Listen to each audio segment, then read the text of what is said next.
मनभित्र थुप्रै प्रश्न छ, उत्तर सबै बनावटी।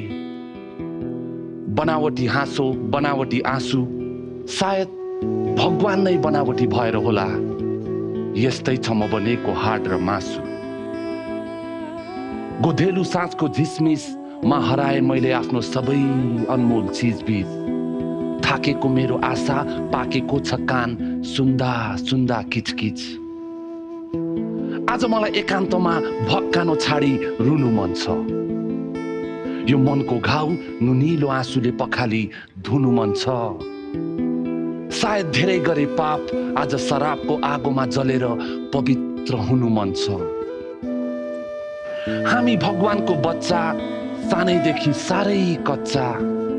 अबुई भूत भनेर खुब डराइन्थ्यो, जुन थियो अदृश्य। अहिले भूत भन्दा बढी डर लाग्छ सम्झेर आफ्नै भविष्य। हे दैव, भन्थ्यौ तिमीले सदैव सत्यको जित हुन्छ। खै त म हेरेको हेरेछु तिम्रो नियम नपचेर, छेरेको छेरेछु यो बनावटी जन्जालको संसारमा। यो स्वर्ग र पृथ्वी बीचको भन्सारमा कतै धाँधली त भएन।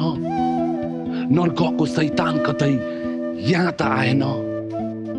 चञ्चले मेरो अङ्ग भोलि हुनेछ भङ्ग। ए बाबा, यो मेरो चञ्चले अङ्ग भोलि हुनेछ भङ्ग। त्यसैले आजै बुझाइदेऊ भगवान तिम्रो नियत छर्लङ्ग। किन उठ्छ पर्खाल छुट्याउन धनी गरिब जातभात र घरबार? किन चल्छ आफ्नै मान्छेमाथि तरबाल? किन ढल्छ दरबार?